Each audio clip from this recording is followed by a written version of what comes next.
He was an old man who fished alone in a skiff in the Gulf Stream, and he had gone 84 days now, without taking a fish. In the first 40 days a boy had been with him. But after 40 days without a fish, the boy's parents had told him that the old man was now definitely and finally Saleo, which is the worst form of unlucky, and the boy had gone at their orders in another boat, which caught 3 good fish the first week.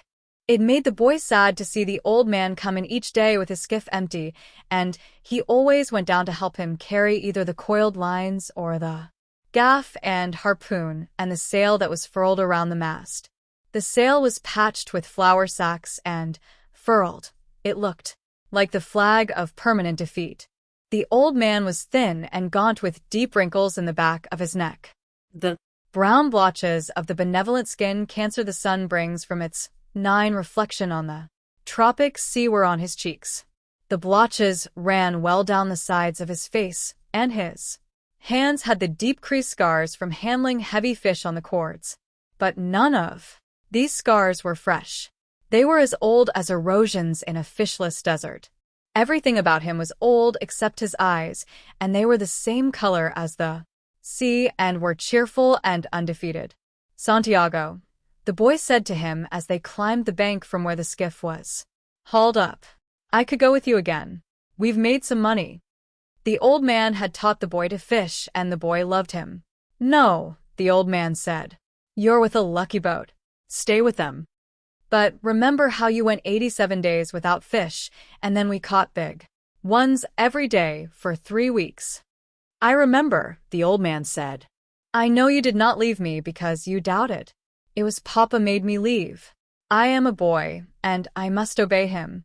I know, the old man said. It is quite normal. He hasn't much faith. 10 No, the old man said. But we have, haven't we? Yes, the boy said. Can I offer you a beer on the terrace, and then we'll take the stuff home? Why not, the old man said. Between fishermen. They sat on the terrace, and many of the fishermen made fun of the old man, and he was not angry. Others, of the older fishermen, looked at him and were sad. But they did not show it, and they spoke politely about the current and the depths they had drifted their lines at, and the steady good weather, and of what they had seen. The successful fishermen of that day were already in, and had butchered their marlin out, and carried them laid full length across 2 planks, with 2 men staggering at the end of each plank, to the fish house where they waited for the ice truck to carry them to the market in Havana. Those who had caught sharks had taken them to the shark factory on the other side of the cove, where they were hoisted on a block and tackle, their livers removed, their fins cut off, and their hides skinned out, and their flesh cut into strips for salting. When the wind was in the east, a smell came across the harbor from the shark factory. But today there 11 was only the faint edge of the odor, because the wind had backed into the north and then dropped off, and it was pleasant and sunny on the terrace. Santiago, the boy said. Yes, the old man said. He was holding his glass and thinking of many years ago. Can I go out to get sardines for you for tomorrow? No. Go and play baseball. I can still row, and Rogelio will throw the net. I would like to go. If I cannot fish with you, I would like to serve in some way. You bought me a beer, the old man said. You are already a man. How old was I when you first took me in a boat? 5, and you nearly were killed when I brought the fish in 2 green, and he nearly tore the boat to pieces. Can you remember? I can remember the tail slapping and banging and the thwart breaking and the noise of the clubbing. I can remember you throwing me into the bow where the wet coiled lines were and feeling the whole boat shiver, and the noise of you clubbing him like chopping a tree down, and the sweet blood smell all over me. 12. Can you really remember that, or did I just tell it to you? I remember everything from when we first went together. The old man looked at him with his sunburned, confident, loving eyes. If you were my boy, I'd take you out and gamble, he said. But you are your father's, and your mother's, and you are in a lucky boat. May I get the sardines? I know where I can get 4 baits, too. I have mine left from today. I put them in salt in the box. Let me get 4 fresh ones. 1, the old man said. His hope and his confidence had never gone. But now they were freshening as when the breeze rises. 2, the boy said. 2, the old man agreed. You didn't steal them? I would, the boy said. But I bought these. Thank you, the old man said. He was too simple to wonder when he had attained humility. But he, 13, knew he had attained it, and he knew it was not disgraceful, and it carried no loss of true pride. Tomorrow is going to be a good day with this current, he said. Where are you going? The boy asked. Far out to come in when the wind shifts. I want to be out before it is light. I'll try to get him to work far out, the boy said. Then if you hook something truly big, we can come to your aid. He does not like to work too far out. No, the boy said. But I will see something that he cannot see, such as a bird working, and get him to come out after dolphin. Are his eyes that bad? He is almost blind. It is strange, the old man said. He never went turtle-ing. That is what kills the eyes. But you went turtle-ing for years off the Mosquito Coast, and your eyes are good. I am a strange old man. But are you strong enough now for a truly big fish? I think so. And there are many tricks. 14, let us take the stuff home, the boy said. So I can get the cast net and go after the sardines. They picked up the gear from the boat. The old man carried the mast on his shoulder, and the boy carried the wooden boat with the coiled, hard-braided brown lines, the gaff, and the harpoon with its shaft. The box with the baits was under the stern of the skiff, along with the club that was used to subdue the big fish when they were brought alongside. No one would steal from the old man, but it was better to take the sail and the heavy lines home, as the dew was bad for them, and, though he was quite sure no local people would steal from him, the old man thought that a gaff and a harpoon were needless temptations to leave in a boat. They walked up the road together to the old man's shack and went in through its open door. The old man leaned the mast with its wrapped sail against the wall, and the boy put the box and the other gear beside it. The mast was nearly as long as the one room of the shack. The shack was made of the tough bud shields of the royal palm, which are called guano, and in it there was a bed, a table, one chair, and a place on the dirt floor to cook with charcoal.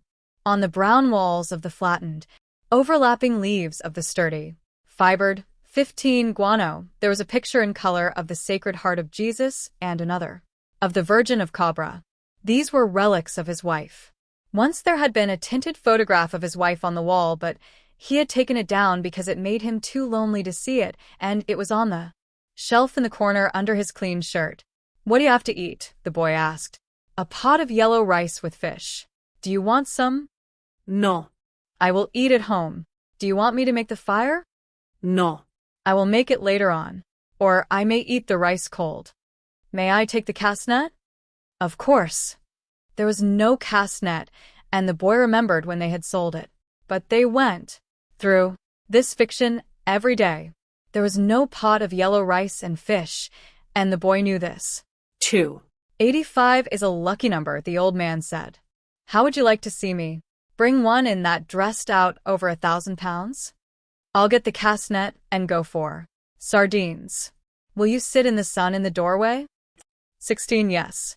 I have yesterday's paper, and I will read the baseball. The boy did not know whether yesterday's paper was a fiction too, but the old man brought it out from under the bed. Perico gave it to me at the bodega, he explained. I'll be back when I have the sardines. I'll keep yours and mine together on ice, and we can share them in the morning.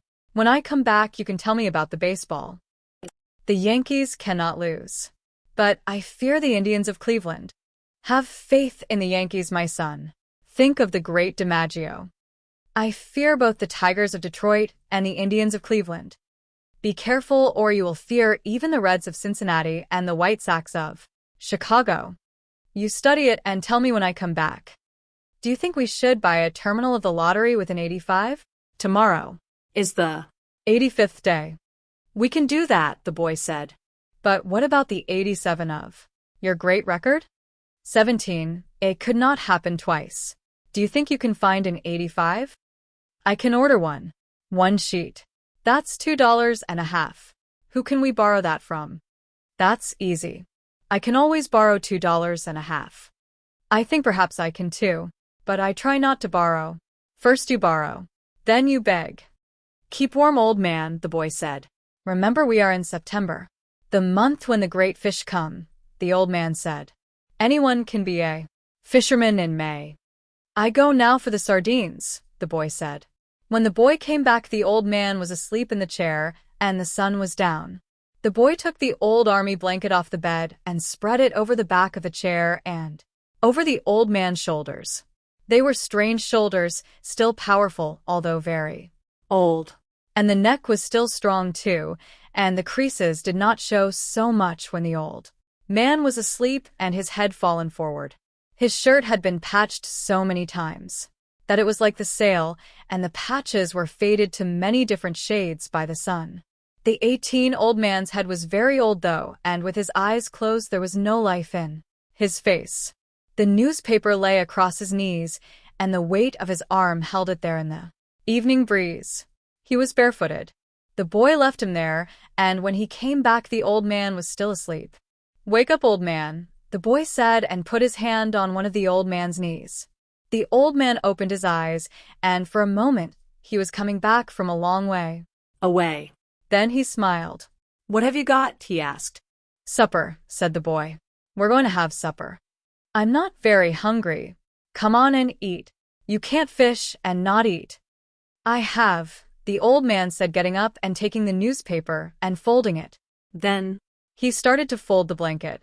Keep the blanket around you, the boy said. You'll not fish without eating while I'm alive. Then live a long time and take care of yourself, the old man said. What are we eating? Black beans and rice, fried bananas, and some stew.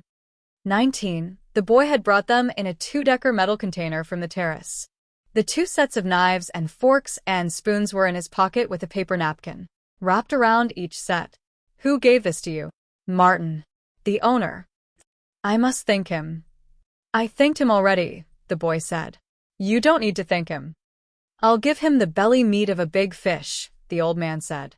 Has he done this for us? More than once? I think so. I must give him something more than the belly meat then. He is very thoughtful for us. He sent 2 beers. I like the beer in cans best. I know, but this is in bottles, Otway beer, and I take back the bottles. That's very kind of you, the old man said. Should we eat? I've been asking you to, the boy told him gently. I have not wished to open the container until you were ready. 20. I'm ready now, the old man said. I only needed time to wash. Where did you wash? The boy thought. The village water supply was 2 streets down the road. I must have water here for him, the boy thought, and soap and a good towel. Why am I so thoughtless? I must get him another shirt and a jacket for the winter, and some sort of shoes and another blanket. Your stew is excellent, the old man said. Tell me about the baseball, the boy asked him. In the American League it is the Yankees, as I said, the old man said happily. They lost today, the boy told him. That means nothing. The great DiMaggio is himself again. They have other men on the team. Naturally. But he makes the difference. In the other league, between Brooklyn and Philadelphia, I must take Brooklyn. But then I think of Dick Sisler and those great drives in the old park. There was nothing ever like them. He hits the longest ball I have ever seen. Do you remember when he used to come to the terrace? 21. I wanted to take him fishing, but I was too timid to ask him.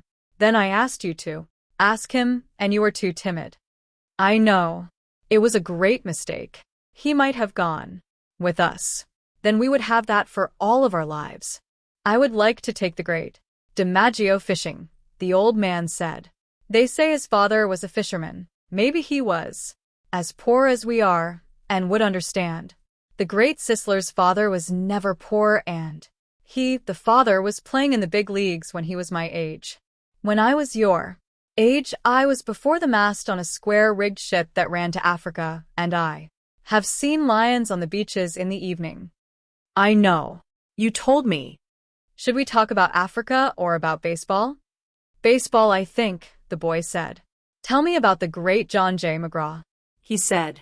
Hoda for Jay, He used to come to the terrace sometimes too in the older days. But he was rough and harsh-spoken and difficult when he was drinking. His mind was on horses as well as baseball. At least he carried lists of 22 horses at all times in his pocket and frequently spoke the names of horses on the telephone. He was a great manager, the boy said. My father thinks he was the greatest because he came here the most times, the old man said. If DeRocher had continued to come here each year, your father would think him the greatest manager. Who is the greatest manager, really, Luque or Mike Gonzalez? I think they are equal. And the best fisherman is you. No. I know others better. Que va, the boy said. There are many good fishermen and some great ones. But there is only you. Thank you.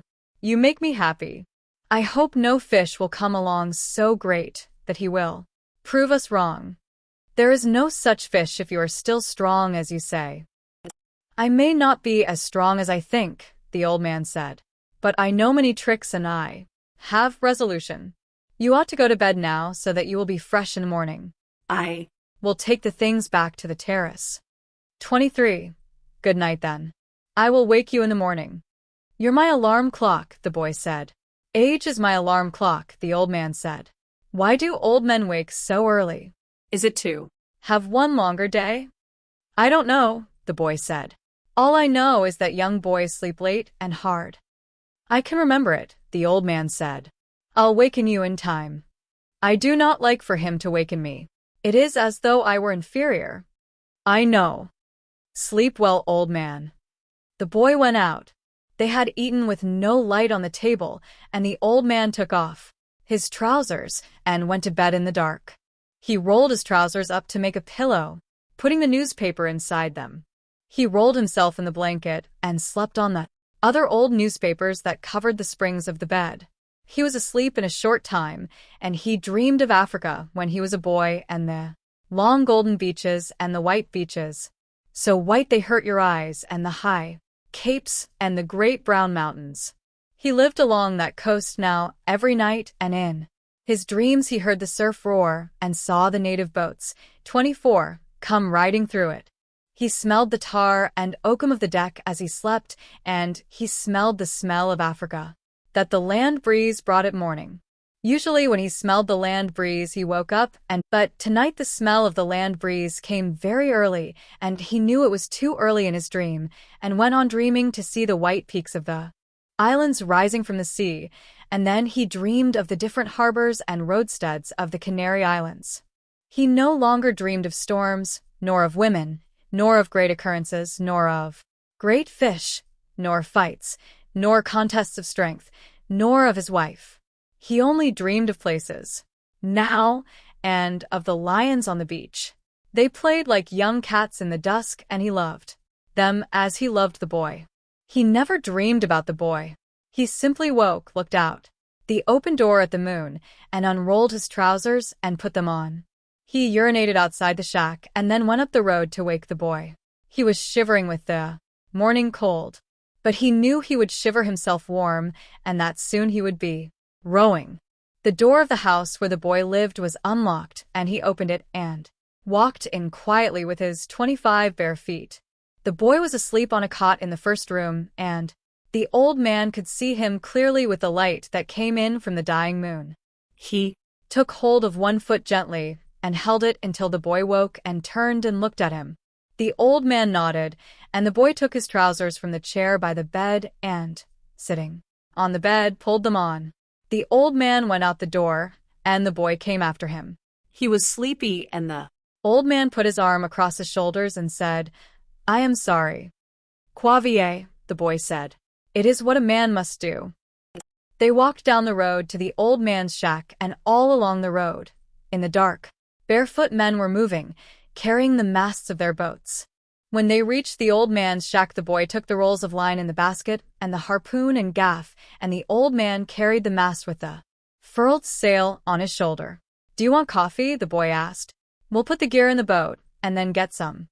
They had coffee from condensed milk cans at an early morning place that served fishermen. How did you sleep, old man? The boy asked. He, 26, was waking up now, although it was still hard for him to leave his sleep. Very well, Manolan, the old man said. I feel confident today. So do I, the boy said. Now I must get your sardines and mine, and your fresh baits. He brings our gear himself. He never wants anyone to carry anything. We're different, the old man said. I let you carry things when you were 5 years old. I know it, the boy said. I'll be right back. Have another coffee. We have credit. Here. He walked off, barefooted on the coral rocks, to the ice house where the baits were stored. The old man drank his coffee slowly. It was all he would have all day, and he knew that he should take it. For a long time now eating had bored him, and he never carried a lunch. He had a bottle of water in the bow of the skiff, and that was all he needed for the day. The boy was back now with the sardines and the 2 baits wrapped in a newspaper, and they went down the trail to the skiff, feeling the pebbled sand under their feet, and lifted the skiff and slid her into the water. 27. Good luck, old man. Good luck, the old man said. He fitted the rope lashings of the oars onto the thole pins and, leaning forward against the thrust of the blades in the water, he began to row out of the harbor in the dark. There were other boats from the other beaches going out to sea, and the old man heard the dip and push of their oars even though he could not see them. Now the moon was below the hills. Sometimes someone would speak in a boat, but most of the boats were silent except for the dip of the oars. They spread apart after they were out of the mouth of the harbor, and each one headed for the part of the ocean where he hoped to find fish. The old man knew he was going far out, and he left the smell of the land behind and rode out into the clean, early morning smell of the ocean. He saw the phosphorescence of the Gulf weed in the water as he rode over the part of the ocean that the fishermen called the Great Well because there was a sudden deep of 700 fathoms where all sorts of fish congregated because of the swirl the current made against the steep walls of the floor of the ocean. Here there were concentrations of shrimp and bait fish, and sometimes schools of squid in the deepest holes, and these rose close to the surface at night where all the wandering fish fed on them. In the dark the old man could feel the morning coming, and as he rode, he heard the trembling sound as flying fish left the water, and the hissing that their stiff-set wings made as they soared away in the darkness. He was very fond of flying fish as they were his principal friends on the ocean. He was sorry for the birds, especially the small delicate dark terns that were always flying and looking and almost never finding, and he thought, the birds have a harder life than we do except for the robber birds and the heavy strong ones. Why did they make birds so delicate and fine as those sea swallows when the ocean can be so cruel?